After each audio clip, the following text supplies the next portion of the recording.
Question number 8। इस question में देखो बच्चों, हमें क्या दिया हुआ है कि एक बच्चा है जिसको बुखार है। जो टेम्परेचर है 101 डिग्री फ़ारेनहाइट है। एक तो सबसे पहले ये ध्यान रखना है हमें कि कहीं यूनिट्स की गलती ना हो जाए, कि जो टेम्परेचर है 101 डिग्री फ़ारेनहाइट है। ये 101 से 98 करना है हमें दवाई ने 20 मिनट्स में। और अब कोई भी दवाई जो फीवर वाली दवाई होती है वो टेम्परेचर कम कैसे करती है बच्चों? किसी भी बॉडी के लिए टेम्परेचर कम करने का मतलब क्या है कि उससे हीट निकालनी है। अब वो हीट निकाली कैसे जाती है कि जो हमारा पसीना होता है, अगर वो पसीना इवेपोरेट करवा दिया जाए तो वो इवेपोरेशन के लिए उसको हीट चाहिए।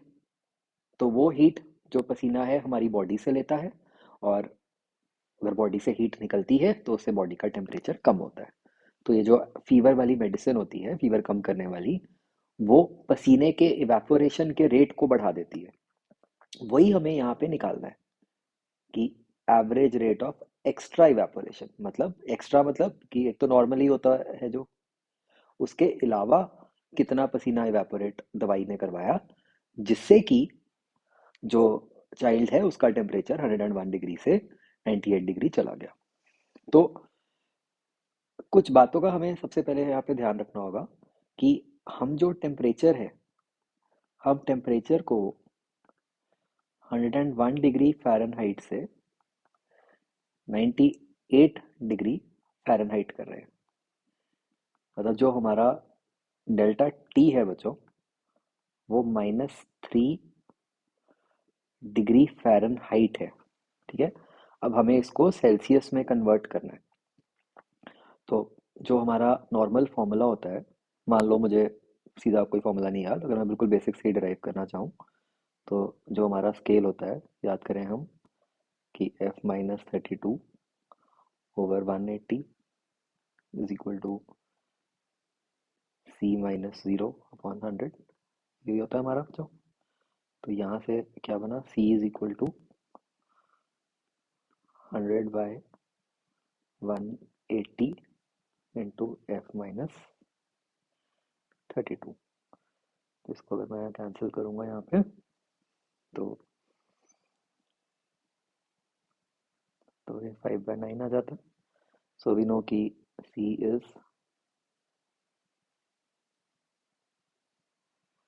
5F/9 minus 5/9 into 32। तो यहाँ से जो मेरा डेल्टा सी हुआ वो क्या हो गया, सिंपली 5/9 डेल्टा एफ हो गया। तो एक तो यहाँ पे ये काम की चीज़ है। तो मतलब ये क्या बन गया, 5/9 इंटू -3 डिग्री सेल्सियस। तो जो मेरा डेल्टा टी है वो ये बनेगा।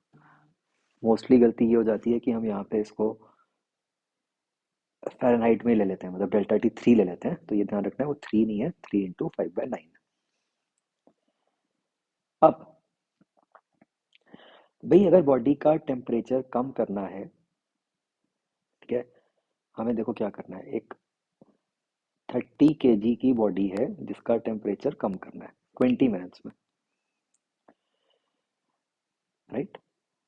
तो मुझे यहाँ से कितनी हीट चाहिए, कितनी हीट निकालनी है? M C delta T. M यहाँ डलेगा 30, मास ऑफ चाइल्ड। सी हमें क्वेश्चन में दिया हुआ है, अगेन बच्चों यहाँ पे इंफॉर्मेशन काफ़ी है तो ध्यान रखना है कि specific heat of human body is approximately the same as that of water. तो विच मीन्स कि हम सी वही यूज़ करेंगे जो वाटर का है, which we know is.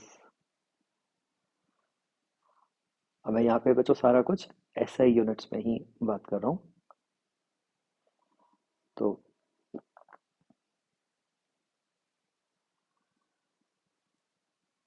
4200 into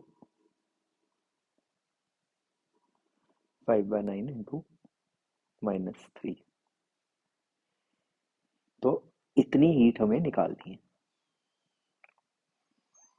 इसको अगर मैं थोड़ा सा सिंप्लीफाई करूँ तो ये 3 9 और ये 3 कट गए,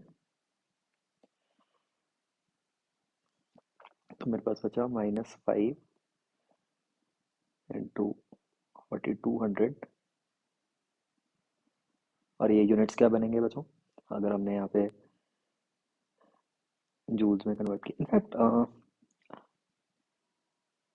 हमें जूल्स की ज़रूरत नहीं है, हम कैलोरीज में भी काम कर सकते हैं यहाँ पे, तो वो इजी रहेगा आगे जाके। तो लेट्स डू वन थिंग कि हम इसको सारा कुछ जो कैलोरीज वाले यूनिट्स होते हैं उसी में रखते हैं, तो मैं इसको ग्राम्स में करता हूँ। और नॉर्मली ऐसे केस में हमें क्या करना चाहिए, बस साथ में यूनिट्स लिख लेने चाहिए, इससे काम बहुत आसान रहता है। C1 डाला हमने, 1 कैलोरी पर ग्राम डिग्री सेल्सियस, और जो डेल्टा टी है अब, वो जो हमने ऊपर निकाला था 5/9 इंटू -3।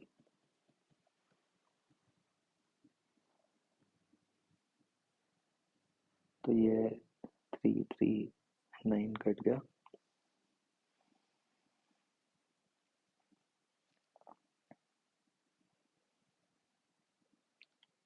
तो ये बन गया -50,000 कैलोरीज। बाकी यूनिट्स आप देख सकते हो कट जाएंगे। तो हमें इतनी हीट निकालनी है, कितने टाइम में निकालनी है, 20 मिनट्स में। और ये हीट निकलेगी कैसे, इवेपोरेशन से।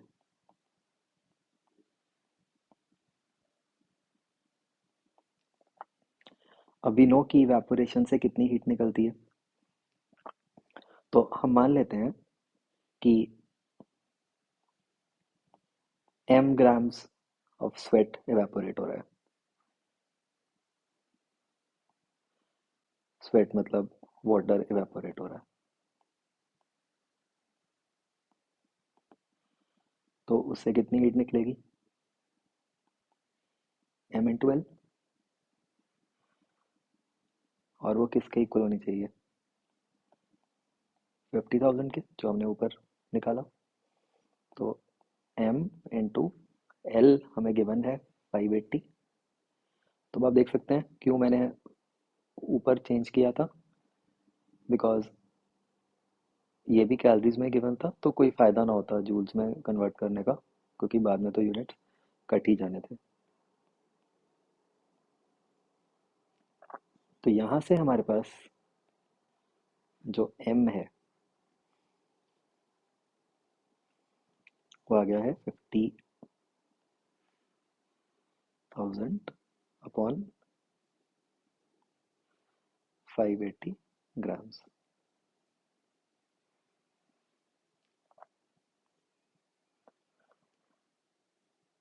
अब हमें क्या निकालना है, रेट,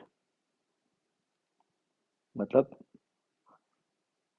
मास पर टाइम।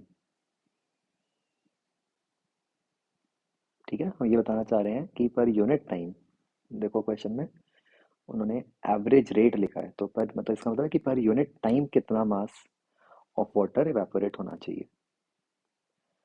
तो ये हमारे पास बन गया, यहाँ पर हम देख सकते हैं 5,000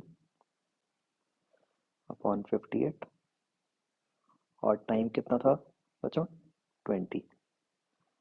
तो इतने ग्राम्स पर मिनट। अब हमें कोई क्वेश्चन में स्पेसिफाइड नहीं था कि किस में निकालना है, तो मैं इन यूनिट्स में निकाल रहा हूँ, अब डिपेंडिंग अपॉन कि क्या ऑप्शंस हैं या कुछ है, उसके अकॉर्डिंग हम इसको निकाल सकते हैं। तो ये हमारा फाइनल आंसर बन जाएगा बच्चों।